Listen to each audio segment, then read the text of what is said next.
చాలాకత తగ్గినాయి అనుకుంటున్నారు. ఏంటి అసలు మీ ఉద్దేశం ఏంటి? ముందుగా ఏటి వీక్షకులకు ప్రేక్షకులకు రవి ప్యానల్ మిత్రులకు శుభ సాయంత్రం. సార్ ఇప్పుడు ఇది అయిపోయిందంటే ఎలక్షన్స్ ఇది పండుగలాగా అయిపోయింది.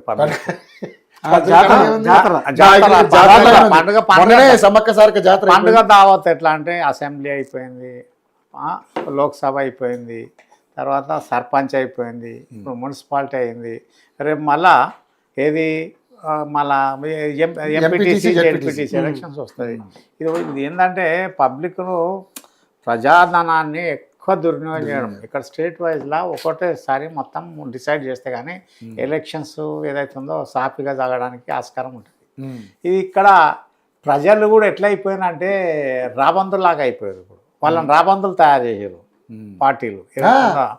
అదే ఎందుకంటే వాళ్ళకి తెలుసు పబ్లిక్ ఏమైపోయిందంటే చాలా ఓపెన్ గా వాళ్ళు డిసైడ్ అయిపోయారు. ఏంటంటే వీళ్ళు వచ్చిర్రు, పైసలు దండుకుంటారు, ఎందుకు ఫ్రీగా వేయాలి వీళ్ళకు, ఓటుకు డబ్బులు వసూలు చేసుకోవాలి. గ్రాడ్యుయేట్ ఎలక్షన్స్లా పైసలు మంచిరు, ఇంకా అంతకంటే దారుణం ఏం కలిపోతుంది. తర్వాత ప్రతి ఎలక్షన్లా డబ్బు ప్రమేయం లేకుండా ఇప్పుడు ఓటరు బయటకు వచ్చి ఓటేసే పరిస్థితిలో లేడు. దాని మీద ప్రజలకు ఏదైతుందో ఇక అది ఒక విసిగి వేసారు. దాని మీద ఇక ప్రజలలో ఒక పీక్ లెవెల్ పోయిన తర్వాత అది జీరోకు డౌన్కి వచ్చే పరిస్థితి ఉంటుంది. ఇప్పుడు evolution of our Indian politics అనేది నేను 75 ఎమర్జెన్సీలో చెప్తున్నా. శంకర్స్ వీక్లీ కార్టూన్ మ్యాగజైన్లో 75 2025 50 ఏళ్ళ కిందనే evolution of our Indian politics from man to app magazine మీకు దొరుకుతుంది. ఎమర్జెన్సీలో ఇందిరాగాంధీ బ్యాన్ చేసింది అది. సమయం పాయి ఎడిటర్ మంచి ఇంటర్మీడియట్లో. అంటే ఇప్పుడు మనిషి నుంచి అడవి మనిషి పరిస్థితికి వచ్చింది. ఈ తిట్ల పురాణం కూడా అంతే కదా, నువ్వెంత అంటే నువ్వెంత, ఒకరికి అంటే నువ్వు ఎక్కువ తిడితే నేను ఇంక అంతకు ఎక్కువ తిడతా. ఇండివిజువల్ ఏదైతుందో క్యారెక్టర్ అసాసినేషన్, ఇండివిజువల్గా ఓలోకలు దుమ్మెత్తి పోసుకోవడం, ఇంతకంటే ఇవన్నీ ఒక దౌర్భాగ్యమైన పరిస్థితి. ఎలక్షన్లో ఎట్లా అయిపోయిందంటే ప్రజలలో ఒక ఏదైతుందో హైలీ క్వాలిఫైడ్ వాళ్ళ దాంట్లో వీళ్ళు అసహించుకునే పరిస్థితికి వస్తుంది రాజకీయం. దాన్ని ఫెయిర్గా కండక్ట్ చేద్దామన్నది కూడా ఎవరికి లేదు, ఫెయిర్గా ఎలక్షన్లకు పోదామని లేదు. అన్నిటికన్నా మొదలు ఏంటంటే ఇప్పుడు జనాభా పెరిగిపోయింది. 40 కోట్ల జనాభాకి వెళ్ళి 145 కోట్లకు వచ్చింది. ప్రజలకు అన్ఎంప్లాయ్మెంట్ ఎక్కువ ఉన్నది, ఏం పని చేయాలో తెలియదు. రాజ్యాంగంలో లొసుగులు, ప్రజా ప్రాతినిధ్య చట్టం దానిలో అమలు చేయాలి. ఎంత జైలు ఉన్నోడు ఓటేసి గెలవచ్చు, ఉద్యోగస్తుడు అటెండర్ సస్పెండ్ 24 గంటలు జైల్లోకి పోతే వాడు మన నౌకర్ పీకానికి ఉంటుంది, వీడు జైలు నుండి గెలుస్తాడు. మొన్న కాశ్మీర్కి వెళ్ళి ఎంపీ లోక్సభకు పర్మిషన్ పేరోల్ మీద వచ్చి అటెండ్ కావచ్చు అని పర్మిషన్ ఇచ్చింది. ఈ దౌర్భాగ్యమైన పరిస్థితిలో వీళ్ళకు కోడ్ ఆఫ్ కండక్ట్ లేకుండా, నియమ నిబంధనలు లేకుండా ఎవరు పడితే వాళ్ళు వచ్చి రాజకీయంలో ఇష్టానుసారం చేసిన దానికి, ప్రజల్లో ఏదైనా రాజ్యాంగం కల్పించిన దానికి ఇక దాన్ని ఎక్కడ అంటే ఎన్నంటే ఇక మనం ఏది మాట్లాడినా ఇప్పుడు ఏంటంటే దానికి ఒక ఇప్పుడు సెన్సార్షిప్ ప్రాసిక్యూషన్ సిస్టమ్కి వచ్చింది. ప్రొవొకేషన్ ఇదంటే హేట్ స్పీచ్, ఇవన్నీ రకాల రెస్ట్రిక్షన్స్ వస్తూ ఉన్నాయి. ప్రజలల్లో మార్పు పూర్తిగా రావాలంటే చాలా ఇంకా పరిస్థితి పీకల దాకా పోతుంది, పరకాష్టకు వచ్చేదాకా ఉంటుంది. ఇకపోతే 2990 వార్డులల్లో 1346 కాంగ్రెస్, అంటే దాదాపు వీళ్ళు ఎంత అంటే 45% ఓవరాల్లో 45% వచ్చింది వీళ్ళకు.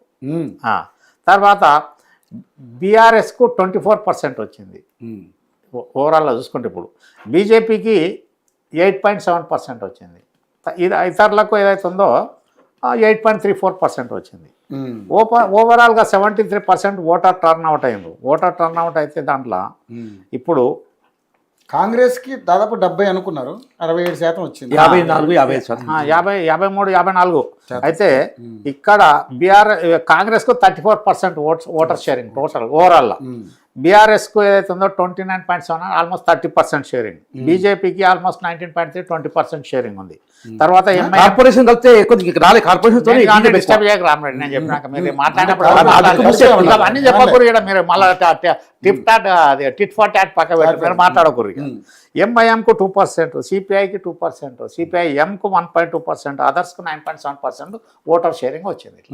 ఇది ఏదైతే ఉందో ఇక్కడ బీజేపీ బీఆర్ఎస్కు వర్సెస్ అది కాంగ్రెస్ వర్సెస్ బీఆర్ఎస్ నడిచింది ఒకటి. తర్వాత బీజేపీ ఎందుకు థర్డ్ ప్లేస్ ఉన్నదంటే ప్రజలల్లో డబ్బు పంచే ప్రమేయం దాంట్లో వాళ్ళు వెనకంజ ఉన్నారు. ఇప్పుడు వేలకు వేలు ఓటర్కు షేరింగ్, ఓటర్కు డబ్బులు పంచి, మద్యం పంచి, మందు పంచి, మటన్ పంచి, బోళ్ళు బోకెలు పంచి ఇవన్నీ పెట్టిన తర్వాత ప్రలోభాలకు లొంగిపోయి వేసిన వాళ్ళు ఒకటి ఉన్నారు. ఒక్కొక్కరికి అరకిలో మటను, ఒక ఫుల్ బాటిల్ డబ్బులు నడిచింది. అది అయిపోయింది. ఈ పూట అయితే మనం పండుగ చేసుకుందాం రాని వాళ్ళు మనం అల్ప సంతోషాలు ఏదైతే ఉన్నారో ఆ ప్రకారం ఇదైంది. ఇంకొకటి ఏంటంటే ఇక్కడ మ్యాక్సిమము వీళ్ళు ఎక్సర్సైజ్ చేసేట్లా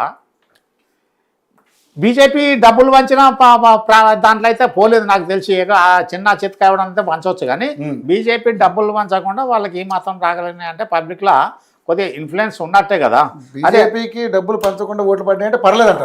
పడ్డాయి, డబ్బులు పంచకుండానే పడ్డాయి అవి. ఇప్పుడు బీఆర్ఎస్ కి ఇప్పుడు ఎందుకంటే 9.5 ఏళ్ళు వాళ్ళు పవర్లు ఉన్నారు, వాళ్ళకి 1500 చిల్లర కోట్లు.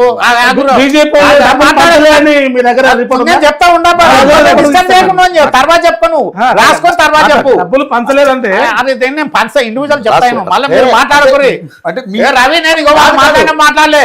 బీఆర్ఎస్ కాంగ్రెస్ స్థాయిలో పంచలేదు. ఒకటి వాళ్ళు 9.5 ఏళ్ళు ఉన్నారు, వాళ్ళకి 1500 కోట్ల ఎలక్షన్ బాండ్స్ ఉన్నాయి. వీళ్ళు రూలింగ్ లో ఉన్నారు.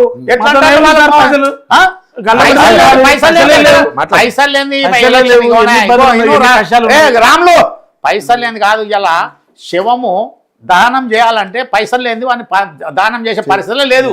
ప్రభుత్వం ఇంత ప్రజాస్వామ్యంగా ఉన్నాం కూడా ఎక్కడ చేస్తున్నారు?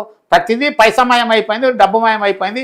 100ల రూపాయల జీతాలు ఉన్నప్పుడున్నంత సాటిస్ఫాక్షన్ ఇప్పుడు 1000 లక్షలకు వచ్చినప్పుడు జనాల ఏదైతే ఉందో ఒక విపరీతమైన ధనదాహం పెరిగిపోతుంది ప్రతి ఒక్కరికి. ఇక్కడ ఏంటంటే మెయిన్ ఎలక్షన్స్లా ఫెయిల్యూర్ కారణాలు ఏముంటాయంటే క్యాండిడేట్ సెలెక్షన్ ఒకటి ఉంటుంది. లోకల్లా రీజనల్ ఏదైతే ఉందో వార్డు మెంబర్ ఎవడు మంచోడు ఎవడు చెడ్డోడు అనేది ఓటర్ డిసైడ్ చేసుకుంటాడు. కార్పొరేట్ కౌన్సిలర్ ఉన్నాడు అంటే వీడు మంచోడా చెడ్డోడు అని చూస్తారు కదా. దుష్టుని కావాలంటే ఏమున్నది, వాడిని కొట్టాలంటే బ్యాలెట్ బుల్లెట్ ఒకటే. బుల్లెట్ ఏంది, బ్యాలెట్తోనే కొడతారు. అక్కడ వీళ్ళు సెలెక్షన్ ఆఫ్ క్యాండిడేట్స్ దగ్గర ఎక్కువ అవుతుంది. ఇంకా వీళ్ళు ఏదైతే ఉందో వీళ్ళు ఎప్పటి నుంచో ప్రిపేర్ కావాల్సింది ఉండి ఆల్ ఆఫ్ సడన్ డిక్లేర్ కాగానే వీళ్ళు ఆగమాగం టికెట్లు 3 రోజులు పెట్టే వరకు వీళ్ళు ఈక్వేషన్స్, సెలెక్షన్స్, క్యాండిడేట్ ఇంపార్టెన్స్, వాళ్ళు డబ్బులు అక్కడ డిపాజిట్ చేసుకోవడం అన్నిటి మీద రకరకాల ఉన్నది. ఇక్కడ స్టేట్ ఎలక్షన్ కమిషన్ ఆఫ్ ఇండియాకు చాలా తేడా ఉంటుంది. ఇక్కడ ఏదైతే ఉందో స్టేట్ ఎలక్షన్ కమిషన్కు కరెక్ట్ లేదు. ఇక్కడ ఏదైతే ఉందో వాళ్ళు పెట్టాల్సింది ప్రతి మున్సిపాలిటీకి ఒక special officer, observer, micro observers, police వాళ్ళని ఎంతమందిని పెట్టి ఎక్కడ డబ్బు ఏందన్నది కరెక్ట్ ఉంటుంది. అంతా హైకోర్టు సుప్రీంకోర్టు డైరెక్షన్ ఇచ్చినాకనే కోట్ల పందాలు నడుస్తున్నాయి ఆడ ఓపెన్ గా కోట్ల రూపాయలు. ఇక అంతకంటే దౌర్భాగ్యం ఇంకేముంటది ఇక్కడ. అందుకోసం ఇక్కడ ఏదైతే ఉందో వీళ్ళది ఏదో ఒకటి. ఇక వీళ్ళు ఒకళ్ళ మీద వాళ్ళు నిందలు పెట్టుకుంటూ కాదు. ఇప్పుడు మన రామ్మూర్తి ఏమన్నాడు, రేవంత్ రెడ్డి జైలు కంటే కవిత కూడా జైలుకు పోయింది, అవునా కాదా? జగన్మోహన్ రెడ్డి పోయి వచ్చిండు, చంద్రబాబు నాయుడు కూడా పోయి వచ్చిండు. తర్వాత ఏదైతే ఉందో ఇక్కడ పోతే ఏమంటున్నా ఒకటి షుగర్ ఉందా బిగర్ ఉందా అంటే నేను చెప్తా ఒకటి.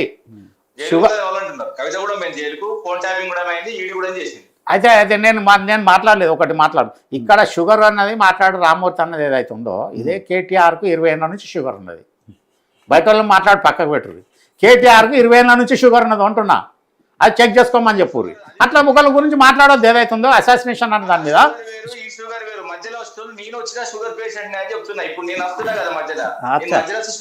అది కరెక్ట్ రామ్మూర్తి, డిస్టర్బ్ చేయకూడదు. నేను అనేది కరెక్ట్, నేను 100% ఏకీభవిస్తాను నీతోని. నేను నీ వాదనతో Rammurthy correct, you are 100% correct.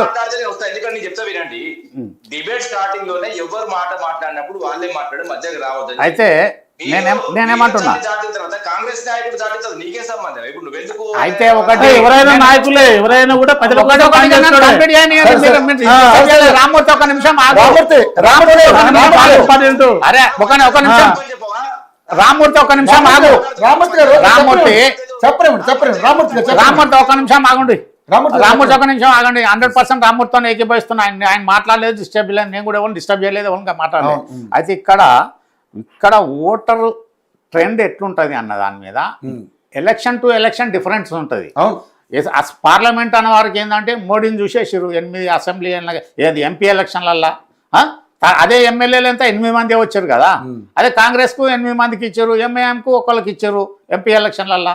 ఇక్కడ ఏంటంటే అసెంబ్లీ సిచ్యువేషన్ వేరు, పార్లమెంట్ సిచ్యువేషన్ వేరు, గ్రామ పంచాయత్ సిచ్యువేషన్ వేరు, మున్సిపల్ ఎలక్షన్ సిచ్యువేషన్ వేరు, రేపు ఎంపీటీసీ జెడ్పీటీసీ సిచ్యువేషన్ వేరుంటుంది. Depends election to election variation అది ఉంటుంది. కాకపోతే ఆ పార్టీ ఈ పార్టీ కొట్టుకోవాలి, వన్ సైడ్ ఒకరికే గుద్దాలి అన్నది అది ఏముండదు. అయినారా వాళ్ళకు ఏదైతే ఉందో ఎటు అవసరం ఉంటే అటు క్యాండిడేట్ ప్రయారిటీ ఫస్ట్ ఉంటుంది, సెకండ్ పార్టీ ప్రయారిటీ ఉంటుంది, థర్డ్ ఇన్ఫ్లుయెన్స్ మనీ డిస్ట్రిబ్యూషన్ ఉంటుంది. ఇక్కడ ఏదైతే ఉందో ఇదే ఇప్పుడు ఫర్ ఎగ్జాంపుల్ చూద్దాం, వీళ్ళు 8 మంది ఎమ్మెల్యేలు గెలిచిన దగ్గర కార్పొరేషన్ మున్సిపాలిటీస్ పరిస్థితి ఏంది? ప్రజలు వీళ్ళని యాక్సెప్ట్ చేయలే కదా. ఎందుకు అంటే అక్కడ లోకల్ ఏమున్నది. ఇంకొకటి అన్నిటికంటే మెయిన్ ఏంటంటే ఇప్పుడు రూలింగ్ పార్టీ సపోర్ట్ లేకపోతే మున్సిపాలిటీ వేస్ట్, గ్రామ పంచాయతీ వేస్ట్, ఈ కార్పొరేషన్ వేస్ట్, ఫండ్స్ రావు కదా. అందుకోసం అరే ఎక్కడ ఏమంటారు ఏమన్నా ఉన్నది చూడు, పిల్లలు చూసి పీటలు వేస్తారంటారు కదా, పిల్లలు చూసి పీటలు వేస్తారు. అధికారం ఏమని కూడా వానికి వేద్దామని వీళ్ళట్లా ఇంకా 3 ఏళ్ళు కాంగ్రెస్ ఉంటుంది, తర్వాత వస్తా పోతా తర్వాత విషయము. 3 ఏళ్ళు ఉంటుంది కాబట్టి 3 ఏళ్ళ దాకా మెజార్టీ పీరియడ్ అవుట్ ఆఫ్ 60% వీళ్ళ కాంగ్రెస్ పీరియడ్లో టర్న్ అయిపోతుంది. అయిపోయినప్పుడు ఏంటంటే ఫండ్స్ రావాలి, వీధి కావాలనే ఉద్దేశంలో ఒకటి ఏదైతే ఉందో ప్రజలు కూడా ఏంటంటే ఎండుగుని చూసి పాట పాడే కాడికి వచ్చారు, ఎండుగుని చూసి భూపాలం పాడతారు. ఇక్కడ ఏదైతే ఉందో ఒకటి వీళ్ళకు ఇప్పుడు క్లియర్గా తేలిపోయింది ఏంటంటే బీఆర్ఎస్కు అర్బన్లో వాళ్ళ ప్యాకెట్స్ వాళ్ళకు ఉన్నాయి. ఏదైతే ఉందో ఈ beneficiaries BRS pensioners, weaker section housing, తర్వాత ఇంకా గోర్ల పంపకం, ట్రాక్టర్ పంపకం, లోకల్లా పెన్షనర్స్ ఇవన్నీ ఉంటాయి కదా. ఆ వాళ్ళ ఓట్ బ్యాంక్ ఏదైతే ఉందో బీఆర్ఎస్ ఓట్ బ్యాంక్ పక్క వాళ్ళకు ఉన్నది. కాంగ్రెస్కు ఏంటంటే అడ్వాంటేజ్ ఎక్కడ అంటే ఈ ఫ్రీ బస్సులో ఒకటి కొంత వాళ్ళకి ప్లస్ పాయింట్ అయింది. ఫ్రీ బస్సులో లేడీస్ బాజాబ్తా వాళ్ళకి వేసారు. అదే లేడీస్ ఈ రోజు నాకు ఫ్రీ బస్ తీసేయండి రా బాబు, అది తీసిమంటే వాళ్ళు తక్కువ, తీయమంటోళ్ళు 10%, మంచిగా ఉంది అంటోళ్ళు 90%, తీయమంటోళ్ళు చేతగానోళ్ళు ముసలోళ్ళు. లేదు చాలా మంది మహిళలు పుట్టుకుంటున్నారు. అసలు మాకు మేము సర్వే చేసిన లెక్క ప్రకారం అయితే మేము ఊళ్ళో తిరిగి వచ్చాం, మాకు 15 రోజులు అటే వెళ్ళాం. వాళ్ళు ఏమన్నారంటే సార్ అక్కడ కనీసం కండక్టర్ కూడా ఒక రెస్పెక్ట్ లేకుండా మాట్లాడుతూ ఉన్నాడు, సో కొట్టుకుంటున్నారు. చాలా వీడియోలు వైరల్ ఇప్పుడు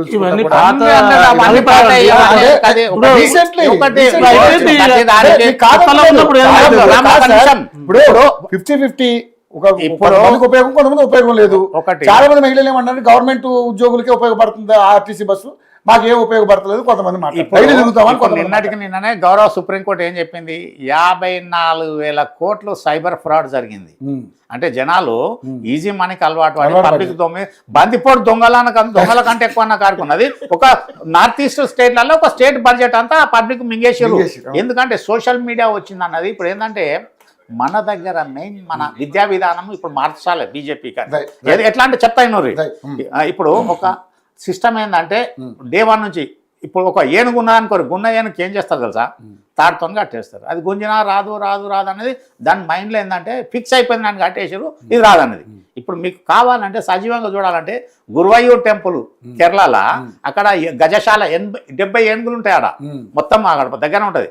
ఆడ ఏం చేస్తారు అంటే ఏనుగు కాలి తాడు కట్టి వదిలిపెడతారు, చెట్టు కట్టరు, పోలు కట్టరు, దేని కట్టరు, చేయి ఒకటి రాడేస్తారు చెవుకు, అంటే నన్ను కట్టేసిన అనేది దాని ఫీలింగ్ ఉంటుంది. అదే విధానంగా ఎడ్యుకేషన్ లా నేరం జరుగుతుంది, దాని పరిణామాలు ఏంది, భవిష్యత్తులో నీ జీవితం ఎట్లుంటుంది, ఏం చెయ్యకూడదు, ఏమి చెయ్యాలన్నది ఎడ్యుకేట్ చేయడంలో ఫస్ట్ ఉండాలి. ఇప్పుడు మదర్సాలలో ఏమున్నది, చర్చ్ మిషనరీ స్కూళ్ళలో ఏం చేస్తున్నారు వాళ్ళు, మొత్తం మత బోధననే జరుగుతుంది కదా, అది ఆ రకంగానే అవుతున్నది. అందుకోసము ఇక్కడ మనకు ఏదైతే యూనిఫామ్ ఏదైతే ఉందో సింగిల్ సిస్టమ్ ఎడ్యుకేషన్ లేకుండా ఈ రకంగా చేసే వరకు అన్ని రకాల దుష్పరిణామాలు వస్తున్నాయి. మన స్వతంత్రం కూడా నేను ఏమంటున్నా, ఈ 100 ఏళ్ళు దాటితే మా గొప్ప ఇక రాజ్యాంగం ఏదైతే ఉందో ది గ్రేట్ రాజ్యాంగము ప్రజలు ఇవి అయితే ఉందో ఇప్పుడు 77-80 అయింది, ఇంకో 20 ఏళ్ళు అయితే కూడా ఇది ఉంటుందా పోతుందా, ఇక మీరు మీ తరంలో చూస్తారు, మేమైతే చూడం. కాబట్టి నేనేమంటున్నా ఇప్పుడు మేము కూడా చూస్తాం ఆశపడతలేదు. అయితే ఈ పరిస్థితిలో బీజేపీకి అది కాంగ్రెస్కు బీఆర్ఎస్ గట్టి పోటీ ఇచ్చింది, వాళ్ళ ఓట్ బ్యాంక్ వాళ్ళకు ఉన్నది. ఇద్దరు డబ్బుల పంపకంతోనే ఈ మాత్రం రాగలిగారు.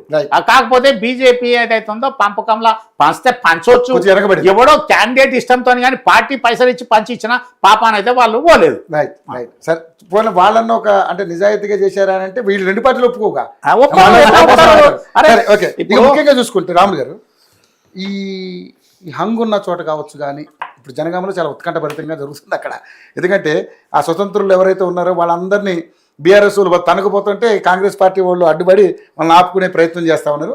సరే ఇక్కడ చూస్తే మొత్తానికి ఈ స్వతంత్రుల్ని ఎటువైపు తిప్పుకుంటారు ఏంటనేది పెద్ద ఇప్పుడు అది గెలవడం ఒక ఎత్తు అయితే ఇప్పుడు మొత్తం మీడియా అంతా అదే నడుస్తుంది, స్వతంత్రులు ఎటువైపు అనే దాని మీద ఏంటి మరి దాన్ని ఏ విధంగా చూస్తారు? ఫైనల్గా చెప్పండి, 2 నిమిషాలు ముగించాలి. జనరల్ గా ఈ హంగు వచ్చిన